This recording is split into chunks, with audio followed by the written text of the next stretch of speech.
Hello, everybody, and welcome back to episode now number 17 of the Spittin Fax podcast. I'm Ethan Spizarski, And I'm Joey Priano.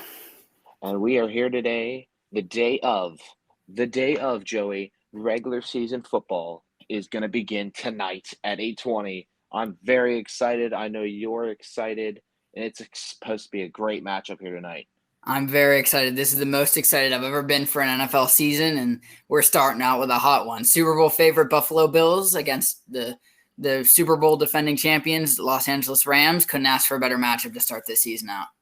100%. Yeah, and you said it. The key words there is the Super Bowl favorites versus Super Bowl champs. A lot of people are very high on the Bills heading into this season. They seem to think they're finally cracking the code, and it's finally their year. Each year, it's gotten better and better, just like the NFL as a whole, to be honest. Each season, I find myself getting more excited and more excited, and I think that's why the NFL is probably the best business and the best league in the world.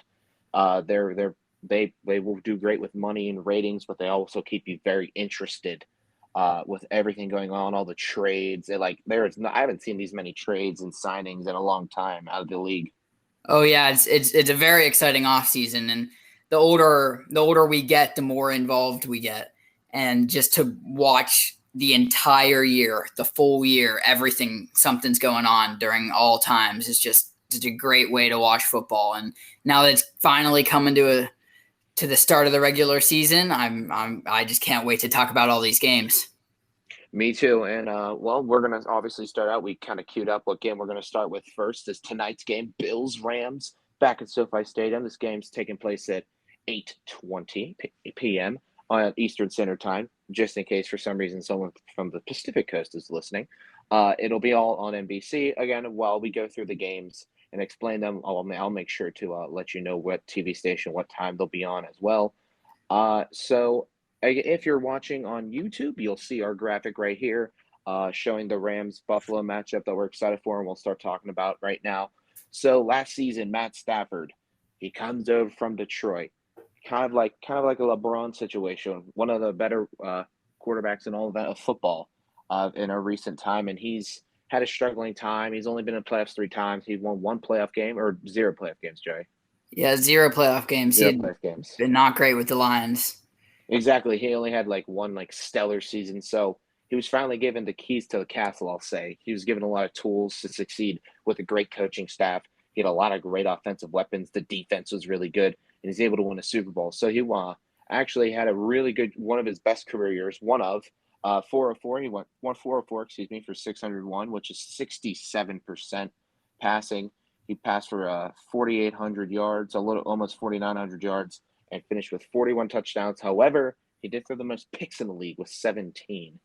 Means he was getting rid of the ball and he was throwing it a lot. He had a lot of multi-interception games, but I don't think that's stopping this Rams offense. He did, in the fact that he got paired finally with some really talented wide receivers. Of course, he got to play with Megatron, but only for a short period of time because he retired so early. So putting him with weapons and with a defense that's going to keep him off the field and get him rested. And of course, Cooper Kupp having almost a 2,000-yard receiving year and 16 of those 41 touchdowns really shows what a key wide receiver like that can do to a quarterback. And of course, he led them to a Super Bowl. So the Rams with Jared Goff, when they lost in the Super Bowl to the Patriots, just had a great year, but they didn't have the quarterback. They didn't have the centerpiece to really let them get all the way. And so that's what Stafford did for this team. I'm very excited to see what he does this year. I do think they take a step down. I don't think that the Rams get back to the Super Bowl, but I think they make a run again. But I'm very excited to see what Cooper Kupp is going to do, how close he can get to those numbers again. Van Jefferson, bringing in Allen Robinson from Chicago is a great addition. So I'm going to see if they can fill that hole with OBJ not being there. We don't really know where he's going yet, if he's going to come back to LA, if he's done, if he's going somewhere else. So I'm really excited to see how their wide receivers do, along with Cam Akers coming back. Even though they lost Sony Michel, it's just a whole bunch of different things going on that are very exciting. That kind of answers my next two-part question: how you think the Rams are going to transition from this to next, or this from last year to this year. Also, do you have any clue where you think OBJ is going to land? Do you think he'll come back to LA? And obviously, we think he was a great fit with LA. because given the places he was before, he looked good on paper, but until he started playing, it was pretty rough for him. Injuries in New York, he goes over to Cleveland and he's injured again, and they end up playing better without him technically, although he did have a few highlight reels again. So he gets shipped over to LA, and it's just a great fit after like a game and a half. He's finally a great fit with this team. He's learning a lot, and he was able to win a Super Bowl. It sucks that he tore his ACL during the Super Bowl. However, no one knows really anything where he's going. So, Joey, do you have any guesses to where he'd be going, or if he's staying in LA? I think that he is going to stay in LA. I think he's really happy there. I think that he's happy with the team. Of course, he had problems with Baker Mayfield. They've got nothing going on there. Him and Stafford have a great relationship. I think that he stays in LA because he loves it, but he also loves money, and it's going to be exciting to see who's going to pay him what, if it's significant enough over the Rams to make that change. But I think that he really likes in LA, so that's where I think he's going to stay. My question is just when. Like, how long is he going to be not playing before he returns? I think another key aspect of this LA team that is worth mentioning is the loss of their star rusher, Sonny Michel. He while technically Cam Akers is their guy, he was hurt last year, so Sonny Michel was brought in to do the dirty work, get the knit and grit, and that's what he did. He ran the ball 208 times for 845 yards and 4 touchdowns. Then it was Darrell Henderson right behind him who ran it for 688 yards on 5 touchdowns, but he was hurt for a good bit of the season. And now Sonny Michel is gone. He went to Miami. He's going to play for Miami this year. So it's going to be difficult for the transition because it doesn't seem to be that much of a confident run game because we don't know how Cam Akers is going to play in the regular season. We haven't seen him in a good bit. He played for like a game or two in the playoffs. But I'll be interested to see that because Buffalo really doesn't have a run game either. Their second leading rusher was Josh Allen, who had 763 yards running himself. And Devin Singletary, Zach Moss, and now James White are given a huge task this year of really stepping up that very lackluster run game. It's one of the only tasks that Buffalo has as a team, to be honest. Yeah, I think I'm excited to see what the Rams run D can do today because it's an average Bills rush defense. They're above average in pretty much everything except for run defense, and they're not bad at it. They're just like in the middle of the pack. But I don't know how the Bills are going to get the run game established against the Rams. Zach Moss, see if is James Cook even going to see the field. Devin Singletary, we don't really know who the main starter is there. It's supposedly Singletary. It's probably Singletary, but it's kind of a committee there. So I think the Bills are going to be throwing a lot in this game. The Rams' pass defense isn't as good as it was last year. Of course, Jalen Ramsey is still there, but he's going to have Stephon Diggs on him. Watch for separation from Gabe Davis. Eric Weddle came back for a short time, but I don't think he made that much of a difference, so it doesn't seem. And he's not going to be there anymore. It was kind of just for that year. Yeah, it was just for a finishing playoff because they had lost some depth up high in the safety position. But both teams have lost a good bit. The run games are struggling, and both have like a little bit of a defensive problem. However, they both are top 5 defenses in the league. There's not really a question about that. It's the run D that we're worried about for Buffalo and the pass defense that we're worried about for LA, which is why ESPN has both teams 49.6 and 49.9. They have Rams by 0.3% projected to win this game, just by that much. And it's going to come down to those details I think we just mentioned for me. Buffalo's wide receiver core, they only really lost Cole Beasley, their number 2 receiving guy. I don't believe he signed anywhere else, did he? No, not yet. Okay, so he's still out there in free agency. I honestly, I think Beasley may retire. He has been around. He has been a really good guy. I really enjoyed watching Cole Beasley play with Dallas and Buffalo. So if it is over, congratulations to Cole Beasley. But I think that they need to get Stephon Diggs more involved. Josh Allen needs to rekindle that fire with Diggs. He kind of shut off last year, maybe, or not as full as it was the year before. And if they keep using Gabe Davis like they did against the Chiefs, then oh baby, I'm scared for every secondary in the NFL. Yeah, but overall, just to recap everything, I'm very excited for this game. I'm going to give you my prediction, and then we'll ask you your prediction, and then we'll move on. I think that the Bills win this game. I think that they're the best team in the league. I think that they should be the Super Bowl favorites. I think it's going to be closer than people think. Both teams have good defense. I'm going to say the Bills are going to win this game 27-21. That's a fair assumption, and I'm going to follow right behind you. I think it's going to be a very close game. I think it's going to come down to a fourth quarter drive, but I think the Bills are going to be able to hold on to this one as well. Uh, I'll go 28-23. Yeah, I don't see it being too much of a high scoring game, but I think yeah, Bills are able to pull off a huge win to start off their season. Alrighty, so the next game we're going to hit is not going to be much of a shocker to you, and it's not supposed to be much of a game according to ESPN. Steelers are heading down to Paycom Stadium. Yes, Paycom. They renamed Paul Brown Stadium to Paycom over the offseason. That's in Cincinnati, where the Steelers will take on the Bengals. That's a 1 p.m. game on CBS, of course. But speaking of Super Bowl, this team that nobody thought was going to get better, but was probably like a third or fourth place team in our division, and they went up to winning the division and almost winning the Super Bowl, shocking everybody by beating the Chiefs. That's Cincinnati, and Joe Burrow's ready to come back and have a great year. Yeah, I'm excited for this game. In a unbiased watching the game perspective, not so much as a Steelers fan perspective. I don't really think it's going to be very close. I think that if the Steelers can get their run game going and Najee Harris can maybe have a 100-yard game, maybe a couple touchdowns, I think that we're in this game because I really don't think that the Bengals defense is all that great. I mean, they're good, but I think they're average. I think that if the run game gets going, then we can rely on that and throw in play action. Deontay Johnson, Chase Claypool, George Pickens, Calvin Austin, Pat Freiermuth. We've got receiving weapons. But I'm very excited to see how Trubisky plays. It's going to be his first game with us. Kenny Pickett being the backup. But I'm very excited to see how he plays. He's the captain on our team, but he's new to the system, so see where that goes. But I'm expecting the Bengals to win this game by a good 10, 15 points at minimum, probably more than that. Yeah, and it makes sense. If in case you're curious about the stats, Joe Burrow, he completed 70% of his passes, which is above average in the league. In case you were curious, for just over 4,600 yards, 34 touchdowns, only 14 picks. It was nice to see him. He was coming off an ACL injury from his first year, so it's nice to see that he was able to get back into the system and was like, "All right, I know I'm okay. I know I can get hit. I know I can play football."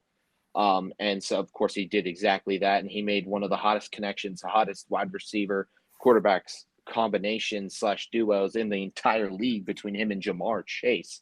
Jamar Chase, 14 for, or not 14, that would be actually insane, but 1,455 yards, 13 touchdown grabs, 81 receptions. And just in case anyone didn't know this, Jamar Chase last year was a rookie. That's pretty good.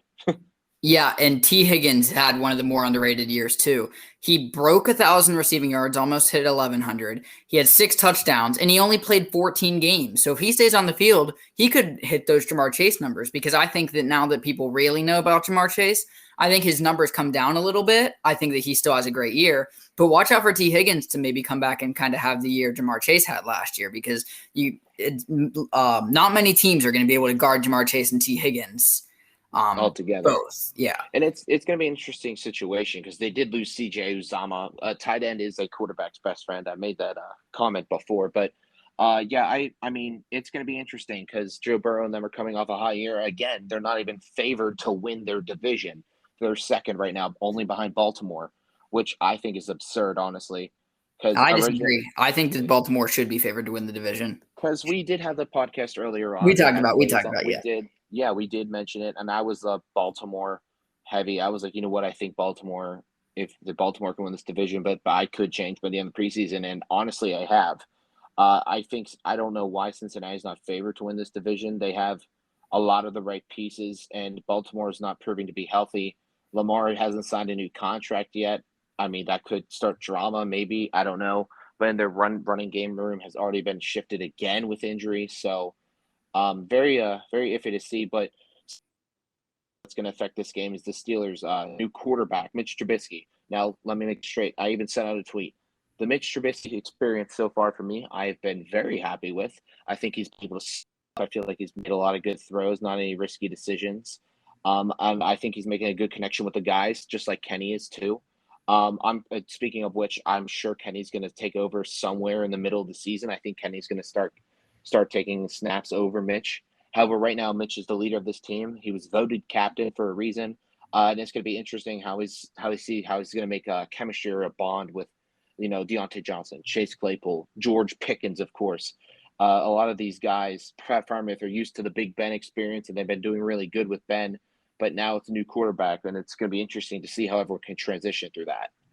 Yeah, I think you summed it up pretty great. I think that those are all the key points. And one thing I want to say, just as we wrap up this game, Football Outsiders predicted the Steelers to win the division, which is just absurd.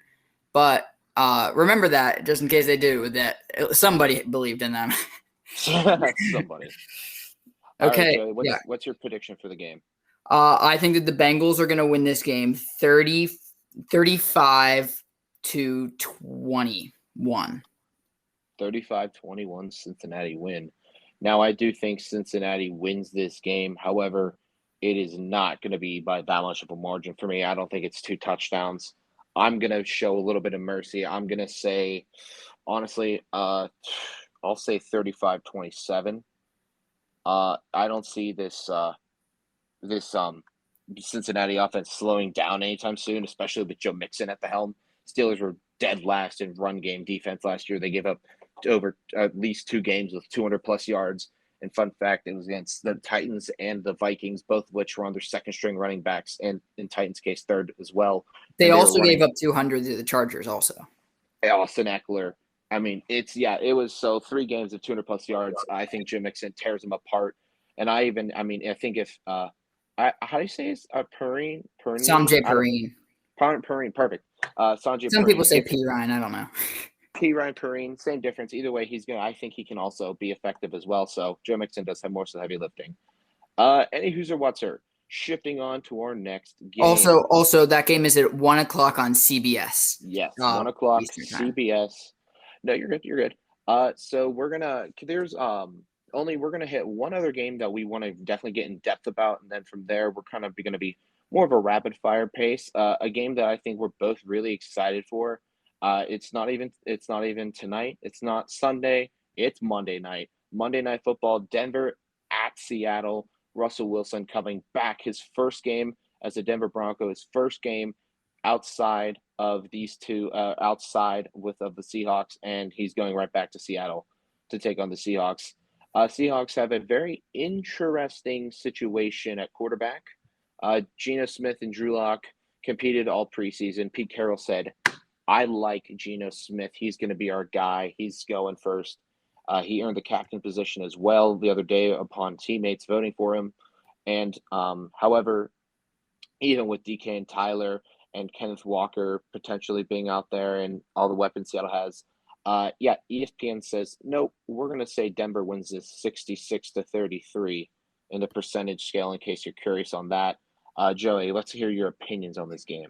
Yeah, it's the Russell Wilson rivalry game. I think that there's a new rivalry here. It's his redemption game. Gonna prove some people wrong. I think he's very underrated in terms of what he did in Seattle. He won them a Super Bowl, but I really think that the Broncos do win this game, and by a pretty large margin. I just think that the weapons are better. Javonte Williams, watch out for him this year. We don't really know if Kenneth Walker is going to play. He's questionable, but he could see the field, but it'll probably be limited. I think that the wide receivers actually stack up pretty comparably. I think that Cortland Sutton and Tyler Lockett compare very much, and I think that Jerry Jeudy and DK Metcalf do as well. But then after that, the Broncos still have depth. Tim Patrick, KJ Hamler, although he's injured. Of course, no Fant on Seattle as well. There are other pieces there that came from Broncos. The only other guy that came from Seattle over to the Broncos, Noah Fant. Mm-hmm. But they have Albert O there too. Yes, Tim Patrick actually got hurt a little during training camp. He's out for the whole season. Oh, okay. Well, I still think that the weapons are greater, but yes, okay. No. I think you got to play a matter of depth, and when it comes to depth, Seattle doesn't have it. You can't really name any guys besides they've kind of traded away a lot of guys for kind of doing this rebuild, so you can't really name a lot of guys for the Seahawks. But if Teddy Bridgewater and Drew Lock each are able to take this team and create a great experience and almost a playoff type caliber team just with 2 backup quarterbacks, I think the Denver Broncos with Russell Wilson are a playoff team. I do see that happening this year. Melvin Gordon, Javonte Williams, only 15 yards separated the two of them. Javonte Williams finished with 903 yards. Melvin Gordon finished with 918. And I think if Melvin Gordon played another game, he would be over 1,000 yards. And for a rookie season, Javonte Williams had he was the second best rookie running back out there, arguably probably the third best rookie entirely in the league last year offensively. So 100% agree with you. I think Denver kind of goes in and kind of shuts this questionnaire down of him and Russell or how that chemistry is going to work. I really don't think there was any doubt that Denver beats Seattle, though, to be honest. Seattle's kind of in a very interesting situation, but they seem confident in the guys they have, of which I admire. And I think if Geno Smith was able to win over the locker room, he has potential to win this for this team, to get them wins. Obviously, they're projected to finish last in the division. I see that happening. I don't see them winning more than maybe 6 games. That's a fair number. I think Yeah, 6 is a good number. Yeah, 6 games for Seattle. So it'll be very interesting to see how all this is going to play out. Joey, do you have a full official prediction for this game? I think that the Broncos are going to win this game, and I think that the defense is going to really show up. I love the Broncos defense, especially against Seattle this year. I think Bradley Chubb, after kind of having a slow start to his young career, I think he takes a big step up this year. Of course, they brought in Randy Gregory in that steal with Dallas. Oh, that was an absolute bargain. Pat Surtain had a great rookie year last year. I think that he takes a step up. Justin Simmons is still really good. I think that Broncos win this game, and I think they win it 17. No, I think they score more points than that. I think they're going to win it 24-10.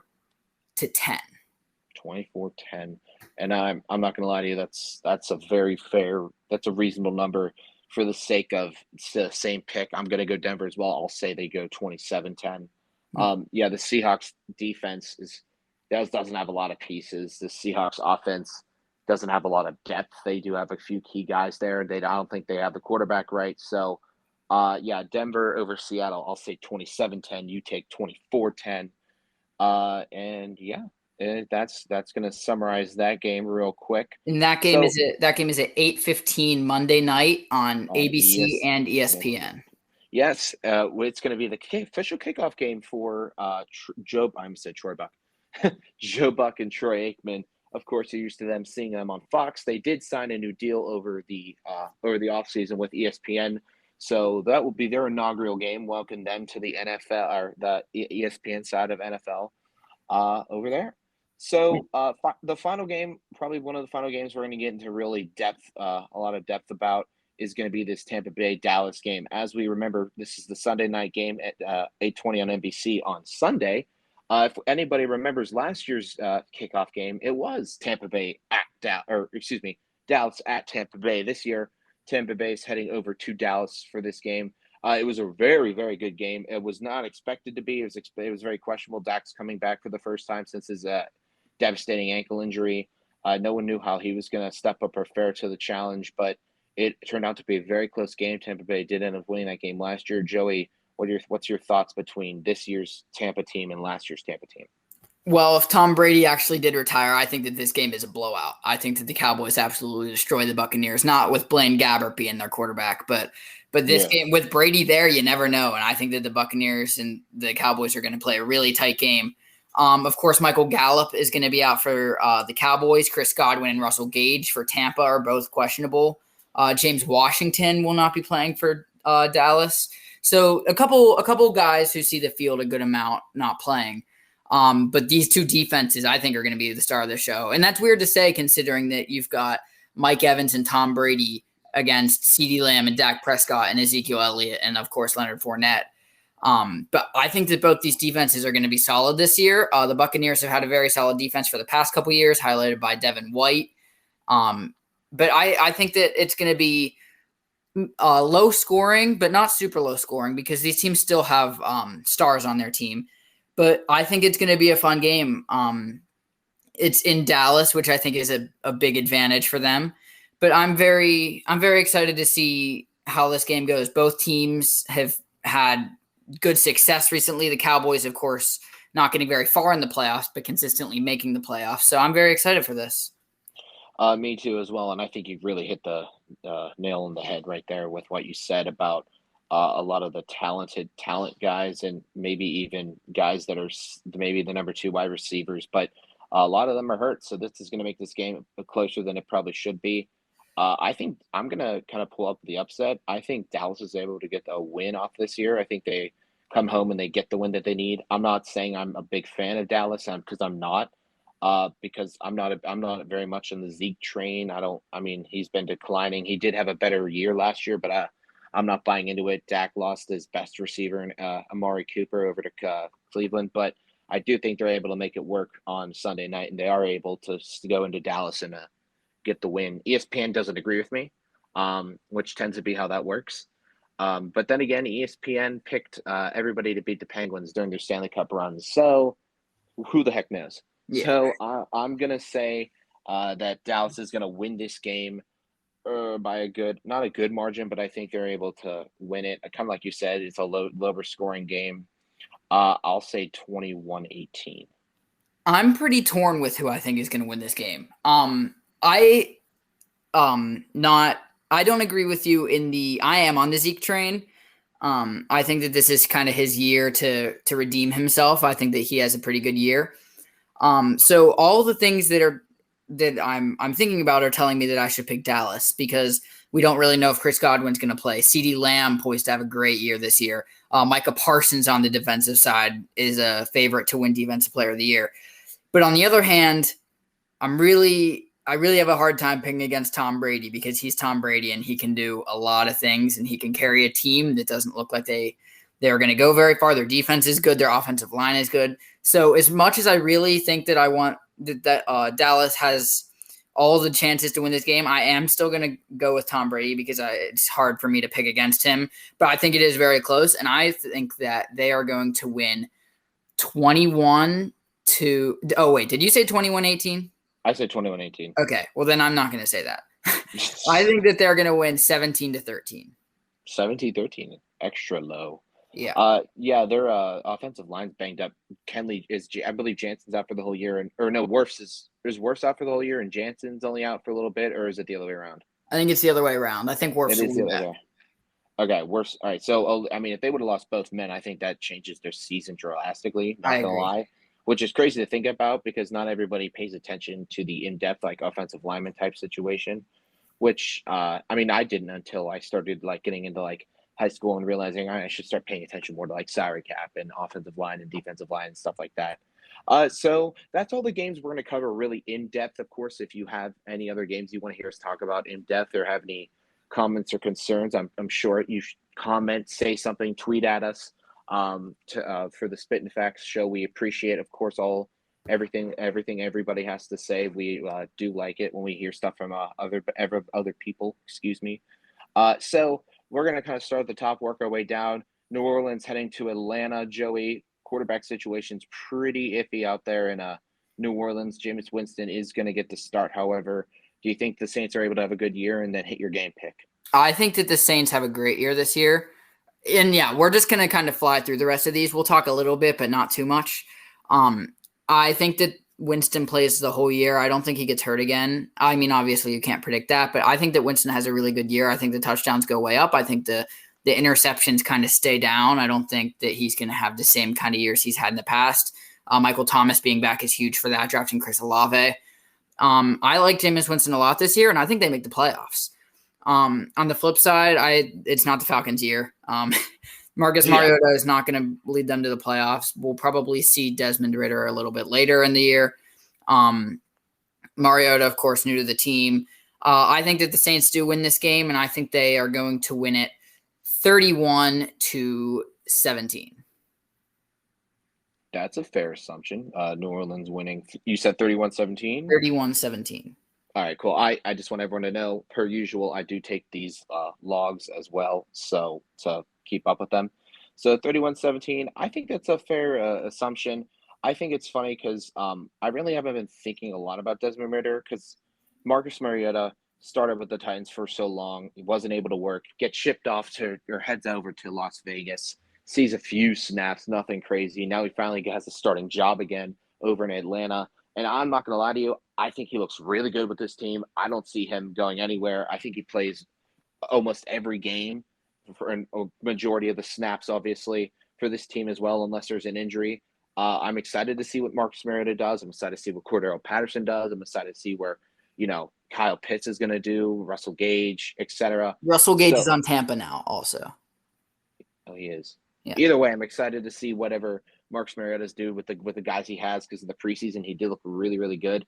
So I'm gonna say it's gonna be a closer game, and I think Atlanta's in the right direction. But at the end of the day, New Orleans is New Orleans. They are in a better position. Michael Thomas is back for New Orleans, so I do see New Orleans defeating Atlanta.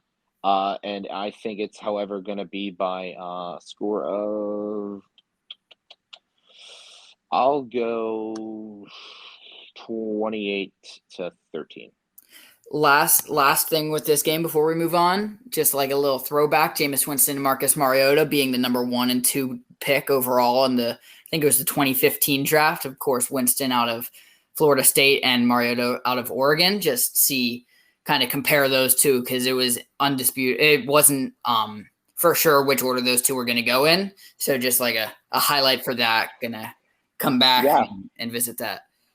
All right, so San Francisco is heading to Chicago. Both teams in a very interesting stage in their careers. Chicago's definitely in a rebuild. Justin Fields' second year is supposed to be better. I think he will with the new coaching staff with that Buffalo offensive coordinator. What's his name again? Buffalo? Or no, the new head coach in Chicago. Oh, it's not Nagy anymore, so it doesn't really matter who it is. I'll pull it up. Really? As long as it's not Nagy. It's Matt Eberflus. They got him from Indy. He's an Indianapolis offensive coordinator. Yeah.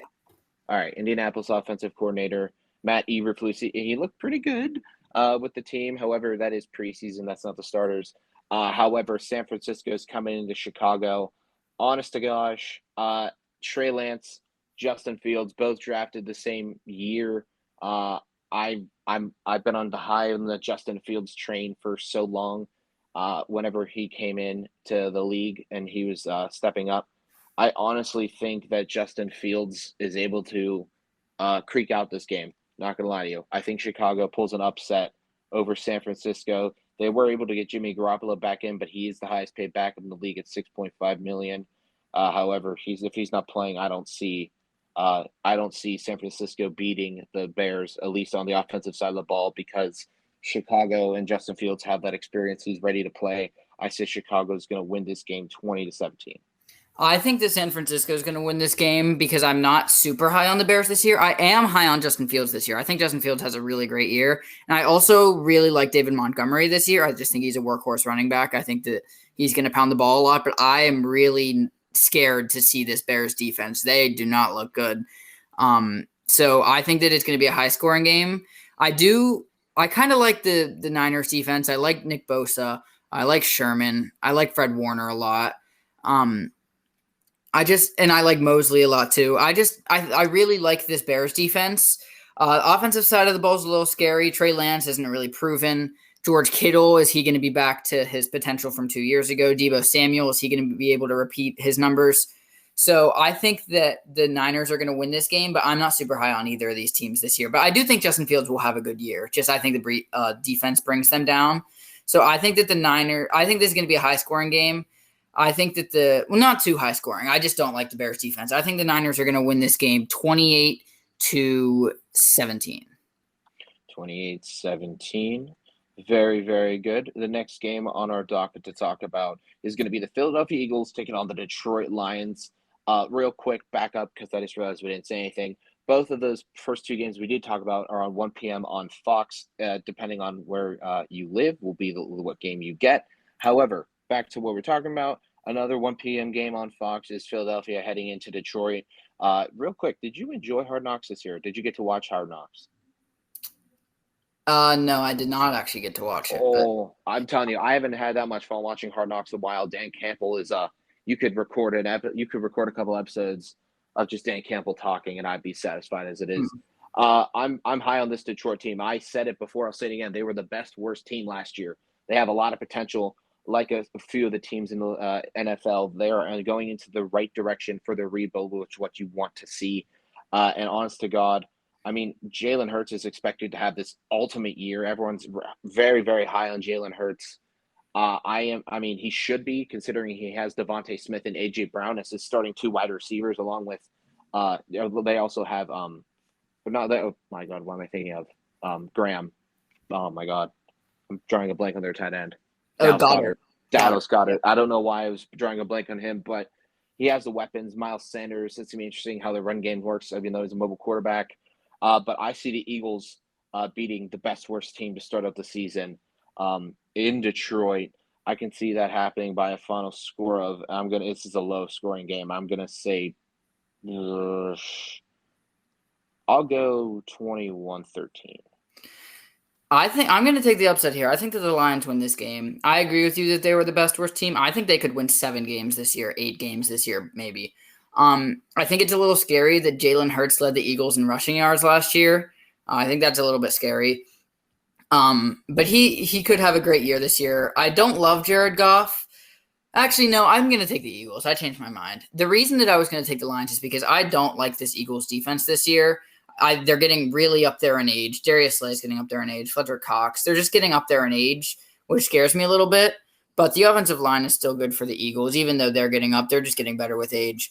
The Lions, DeAndre Swift, he could have a boomer bust year. I can see it going either way. I like Hawkinson this year. I really like Amon-Ra St. Brown this year. And I like Aiden Hutchinson for Rookie of the Year watch for defense. But yeah, I think I'm going to take the Eagles. I think it's going to be close, and I don't think there's going to be a lot of points. Even though I don't really like either of these defenses, I don't really like either of the offenses either, except I'm going to rely on Jalen Hurts. He's got the weapons. Goff has got the weapons. I just think Hurts is a better quarterback. I'm going to go with a final score of 23-21. 23-21. Put it in the books, ladies and gentlemen. All right, our next game on the docket, an AFC East matchup. New England heading down to Miami to take on the Miami Dolphins. 1 o'clock on CBS. Again, all these games depend on your local listings. However, the times will stay the same. Mac Jones, best rookie quarterback year last year. He came in and kind of surprised everybody. Everybody was like, whoa, all right, guess Mac Jones really is that good without Nick Saban as his head coach. And he did also get the GOAT head coach of college football, the GOAT head coach in the NFL with of course, Bill Belichick. So they did lose to the playoffs with the Bills. I think Mac Jones has a lot of potential, and he keeps going up. I think this Miami team as well looks really good going into this year. Tyreek Hill, of course, being the biggest acquisition, one of the bigger trades this offseason. Jalen Waddle's there. Mike Gesicki's there. There's a lot for this team to prove offensively. However, I think both defenses are currently lackluster, and that's what's kind of holding them down. And this is why I'm going to take kind of the upset. I think New England's offense is able to get rolling first before Miami's does, only because these guys have been together a year longer than Miami has. I'm going to take New England to defeat the Miami Dolphins 24-17. This one's interesting for me. I think these teams are super comparable. I think that the winner of this game is going to be whoever gets the run game going, because I think both teams have really committee running backs with Damian Harris and Ramondre Stevenson, and then up against Chase Edmonds and Raheem Mostert, and they also have Myles Gaskin there. So I think that this could go – what? I said Chase Edmonds, yeah. That's going to be interesting to see how he handles it there as well. I think that both these secondaries aren't terrible. I like Xavier Howard a lot for Miami. So I don't think either of these defenses are terrible in the secondary, but the rush defenses aren't very good for either team. So I think it's going to be whoever gets the run game going, and I think it's going to be the Patriots as well. I think it's going to be a close game. I'm going to say the final score is 27-23 New England. 27. Also, watch out for the return game of Devontae Parker against his old team. Exactly. It'll be interesting to see how they utilize him. Of course, they gave away Gunnar Olszewski last year to, the Pittsburgh Steelers. Gunnar Olszewski, in many ways, was the best return man in the entire league. However, I just want to make a quick clarification. I realize now, as we were talking about Miami, Sony Michel's with the Chargers, not Miami. He did get picked up, however, did not make the initial 53-man roster. He went and visited the Chargers. Chargers signed him. My apologies, as we were talking about Miami. I realized that. Now back to your regularly scheduled broadcast with Baltimore going into the Jets. I don't think it's very close. It is a revenge game. It is a revenge game. Joe Flacco is the starting quarterback. Zach Wilson's probably going to play week 4 against the Steelers. That's his first projected game, which means the first 3 weeks are held by Joe Flacco. Doesn't matter. Baltimore is going to win this game. The only reason they're going to be down in this situation is because their running game is hurt. But I think Baltimore is able to defeat the New York Jets swiftly 30 to 13. I think it's going to be a little bit closer than that. I don't think that the Jets win. I am going to take the Ravens, but I don't hate the Jets for this year. They had a really good draft. They've got a young team. In the upcoming future, I'm fairly high on the Jets. I don't think they're going to be beating the Bills out for the division, but watch out for them as a wild card team in the next couple of years. They've got really young guys. I'm really excited for Breece Hall this year because although Michael Carter was listed the starter, I think that Michael Carter is going to maybe play the first couple drives, and I think it's going to be the Breece Hall show from there. But I do think that with the absence of Zach Wilson, I think that the Ravens win this game. I think it's going to be low scoring because the Ravens don't really have any receiving weapons other than Mark Andrews. So I'm going to say the final score of this game is going to be, I'm going to say 18-15. 18-15. Very interesting numbers we're picking here. I'm thinking that they're gonna. I think the Jets get a 2-point conversion at some point to make it a 3-point game, and then the Ravens go down So I think it's gonna be 18-7. I think they go down, get a touchdown, get to 2-point, and then don't win it after that. Alrighty, another 1 p.m. game on Fox. Jacksonville heads into Washington Command here with their new name. To me, it's pretty simple. Starts off hard. They're going to beat Jacksonville. However, Jacksonville's heading in the right direction. I think the Shenault trade kind of sets them back, to be honest. But Trevor Lawrence has Marvin Jones. He does have Christian Kirk. They look pretty good in the preseason, but I think it's going to take time to develop. I say Washington pulls up, even though they have Carson Wentz at quarterback. Washington's able to pull out the victory over Jacksonville. I'm going to say 20-13. I'm going to disagree with you on this one. I think Jacksonville wins this game. I don't really like Washington this year. I don't like Antonio Gibson very much. I think he's a couple fumbles away from losing that job. I really like Trevor Lawrence for this year. I think that he has a bounce back year. I think that the addition of Christian Kirk is very huge for that.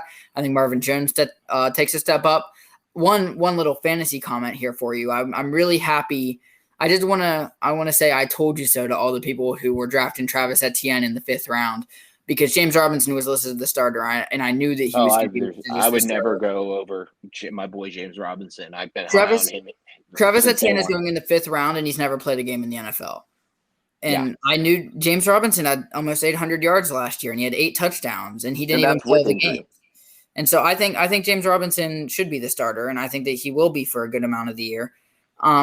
So I think that Jacksonville wins this game. I think it's going to be kind of high scoring because neither team has a good defense. The pass rush for the Commanders is pretty good with De'Aaron Payne and Montez Sweat and Chase Young. But I'm going to say that Jacksonville is going to win this game 33-24. Ooh, a high scoring game, I hear. Yeah. All right. Very interesting. I think that's one of the underlying interesting games, especially with the new quarterback situation and Trevor Lawrence needing to, prove himself in a sort of sense.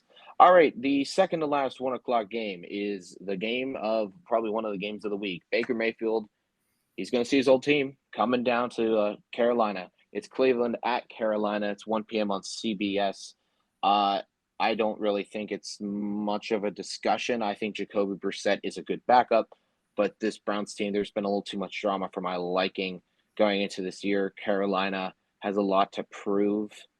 However, I think Cleveland is going to pull on to the win and hold on. I think they do that by the final score of, I'll say 24-20. I'm going to disagree with you on this one too. I think that Carolina wins this game. I don't think either team is very good and is going to have a very good year. I wouldn't say that about Cleveland. I think Cleveland still has a better year than expected, though. I'm not going to lie to you. I do too, but I don't think Jacoby Brissett is the guy. I think that he's going to be okay, and he's a good backup quarterback. But that's exactly what he is as a backup quarterback. He wouldn't even be seeing the field even a little bit if Deshaun Watson was playing the whole year. And if he And didn't do what he did, but yeah, yeah. And I don't like Baker Mayfield either. I don't think he has a good game. I just think that Christian McCaffrey is back, and I believe in Christian McCaffrey. And I think it's going to come down to the running game. So I think it's going to be kind of low scoring. But I think that Christian McCaffrey, it's going to be him and Chuba Hubbard versus Nick Chubb and Kareem Hunt. And I just think that Christian McCaffrey has a bounce back game, and I think that he gets 100 rushing yards or 100 yards from scrimmage. And I think that they're going to win this game. I think it's going to be low scoring because I don't think there's going to be a lot of passing. I'm going to say that Carolina is going to win this game 17-7. I think I'm not a fan of Baker Mayfield. I think he's a tad childish and immature for the Yeah, NFL. I agree. But, however, I do think he's in a better spot right now than he was in Cleveland, at least, because I think maybe he's now able to learn and grow, hopefully. And watch out for DJ Moore, too. DJ Moore is still DJ a Moore. threat. Him and Robbie Anderson are very much overlooked a lot, Mhm. probably because that's the team they're playing on. But the last 1 o'clock game heading onto the docket, Indianapolis Colts are heading down to the Houston Texans. I think if you have to say probably the second best worst team, I think the Texans are probably one of those teams. I think at the end of the year they were able to put together a good kind of season. I think Davis Mills had the second best rookie campaign of any quarterback of the six that went through that year before. However, Matt Ryan's and now is the sheriff in town. Jonathan Taylor's there. Michael Pittman's there. I see Indianapolis defeating the Houston Texans, who are supposed to have a lot of potential, along with Davis Mills and Brandon Cooks. I think they're going to be a hot connection there. However, I still think Indianapolis holds on to the win over Houston. I'm going to say 20-13. I love the Texans this year. And by love, I mean that they're not going to finish in last place. That's my definition of love. because I do like Davis Mills definition of love. Yeah, I like Davis Mills this year. The Dameon Pierce hype is real. I love Brandon Cooks this year. That being said, they're not going to beat the Colts. Jonathan Taylor is still there. Naheem Hines is still there. Matt Ryan is way overlooked. He almost had 4,000 passing yards last year. Michael Pittman is super good. Their offensive lineman is still solid. The defense is good. I think that the Colts are going to win this game by a wide margin, but I do like the Texans this year. I think the Texans can win 7, maybe 8 games this year. That being said, I am going to pick the Colts to win, and I think they're going to win 37-17. No, 37-14. I don't think it's going to be close, but I do believe in the Texans this year compared to last year. Jeez Louise. Yeah, I think the Colts are going to put up points. I think that Matt Ryan and Jonathan Taylor are going to be able to do some damage because either of them can throw it, they can run it. They have a wide variety of talent on that team. Alrighty, now we're starting our 425 games. This one's on Fox. Giants at Tennessee. I'm going to say Tennessee is going to take over this New York Giants team. I think they're the worst team in football. I don't think they're going in the right direction at all. It's very interesting to see what's going to happen this year, but I think Tennessee takes a commanding win, 35-13. Yeah, this is my my blowout of the week. I'm going to do that. Each week I'm going to have a blowout of the week, and this is it. I think that the blowout of the week, a lot of the weeks, is probably going to be whoever's playing the Giants because they are so bad. I think that Saquon Barkley rushes for over 1,000 rushing yards this year, and I think he has 10 touchdowns, and I think he carries that team, and I think that nobody else does anything. I really love Saquon for this year, but who I love even more is Derrick Henry. I think that it's not going to be close. I think the Titans are going to win this game 45-10. Either way, we have blowouts. With my blowout of the week. I don't think it's going to be close. I think Derrick Henry's going to have 3 touchdowns. Blowout of the week. Fair enough. All right, Green Bay heading to Minnesota. Aaron Rodgers, new wide receivers. Very interesting setup. They still have their attacking run game. Kirk Cousins still has all the guys he needs. It's the defense I'm worried about, but I'm going to say just like last year, Green Bay is going to get crapped on in week 1. I think Minnesota is able to pull off the victory, especially with them at home. Defeating Green Bay. I think this game's going to go out to Minnesota for the win with a final score of 28-23. I'm going to disagree with you here. I think that the Packers are good. I think Aaron Rodgers is still being underrated, even though he's won back-to-back MVPs. I'm very excited to see what the receiving core does in Green Bay. Christian Watson, I think, could have a big year. I think Tanyan could have a big year. Alan Lazard, maybe not so much. And I do like the receivers better in Minnesota. Justin Jefferson, they just got Jalen Reagor and, of course, Adam Thielen.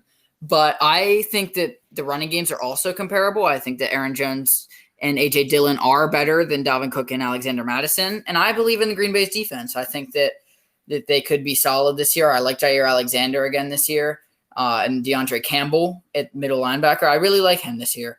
So I think that Green Bay wins this game, even though I also think they win the division. Even though it's not very much of a comparison. Yeah, I do like Minnesota, but I'm gonna say that Green Bay is gonna win this game 20-17. 20-17, heading over to Green Bay. Alrighty, the next game we have on the docket is Kansas City at Arizona. Very interesting situation down there between losing Tyreek for Kansas City. Arizona, of course, has all their pieces. The only real piece they lost was Chase Edmonds. However, and DeAndre Hopkins. And DeAndre, they do have him out for 9 games on a suspension. But I think the Chiefs, while are going to be different, they're still going to be able to win over in Arizona. I don't care where they are. I'll take Kansas City to defeat the Arizona Cardinals. I'm going to say 30-20. This one is weird for me because I think that the Cardinals in a lot of ways are better than the Chiefs on paper. Their wide receiver core is better. Their tight end isn't better, but their tight end is good in Zach Ertz and Max Williams backing him up. I think that the defense is better for Arizona. And I think that the run game is a lot better for Arizona with James Conner. Unfortunately, Patrick Mahomes is going to be Patrick Mahomes, and the Chiefs are going to win this game. I think it's going to be closer than some people think. I think that Arizona isn't going to be as bad this year as they were last year. I think that they're going to have a year. They did start 7-0, but then they fell off. And I think they're going to not start off as hot, but I think they're going to finish better. So I'm going to say that the Chiefs win this game, and I'm going to say they win it 30-27. I think it's going to be close, but I think that Patrick Mahomes and Travis Kelce, and I think getting Juju in there is going to really help them. So I think the Chiefs still win because Patrick Mahomes is going to do his magic. All right, last game, because we did talk about the Sunday night and Monday night game, is going to be Vegas at Chargers. This was the last regular season game last year that ended up being a tie, which was probably the most insane game of the year. It had everybody, including me, screaming. Oh, it didn't. I lied. They lost in Chargers. It almost ended up a tie, which would have been insane because they both lost in overtime. It was insane. Controversy of why didn't they call that timeout? I was screaming in my room watching this game. I was absolutely lost, but at the end of the day, I was happy because the Steelers didn't make the playoffs. However, Vegas is in a very not good situation to me. I'm not scared for Derek Carr and Devontae Adams. I'm interested to see how Josh Jacobs is going to do this year. They didn't pick up that 5th-year option, but it's that defense that scares me for the Raiders. I think the offense is going in the right direction. They also did lose Witherspoon too this year due to cuts. I also think the Chargers are the second best team in the league as of right now, with the second best odds to win the Super Bowl. I back that up. I really like Chargers. Justin Herbert's my favorite quarterback in the league. I say Chargers beat the Vegas Raiders 27-13. Yeah, I'm going to agree with you. I lied 27-20. Okay. I agree with you here. The Chargers are really good. Justin Herbert, watch out for him for MVP.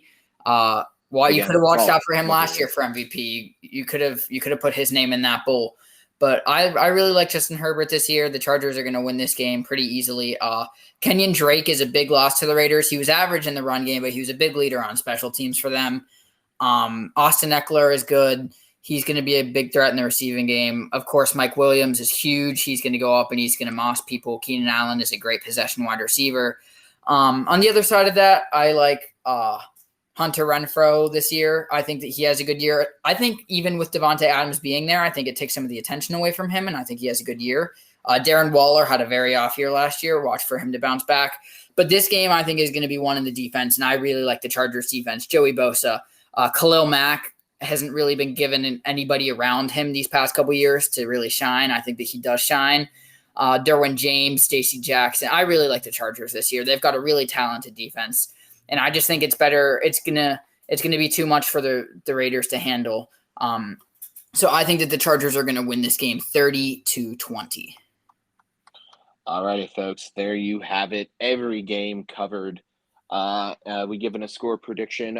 If you're on YouTube, you do see our predictions right now on a graphic I made. Badoink. There you go. There it is. All of our predictions, what we think is going to happen, who's going to win. We'll keep track over the whole year, see who's doing what. This is kind of one of my favorite parts of the NFL seasons, keeping track of seeing who you predicted, what you did, because by the end of the year, you're like, oh my God, what was I thinking? Or you're like, oh my gosh, I'm actually a genius. Like, get on your knees and pray for me. But either way, I appreciate everyone tuning in again. This is episode 17 of the Spittin Fax podcast. If you liked what you saw, like it, subscribe if you're on YouTube. If you're on Spotify, make sure to give us a follow. Keep listening to all our episodes. We appreciate the love. Joe, you got anything else before we call it quits for the day? Yeah, I can't wait for this NFL season. I am so excited. I can't wait to go watch this Bills game tonight. And I think what we're gonna try and do is either Wednesday afternoon or Thursday afternoon before the game is post another one of these episodes, breaking down the bigger games, running through all of the games and giving our predictions just to keep that all going. But yeah, this is one of my favorite parts of the NFL season as well, is just right before it, just getting excited and getting to watch that opening kickoff. So I can't wait, and I can't wait to go on the journey with you and talk to you about everything. Me too, my guy. Me too. We appreciate it again, everybody, and we'll see you guys next time. Have a good day.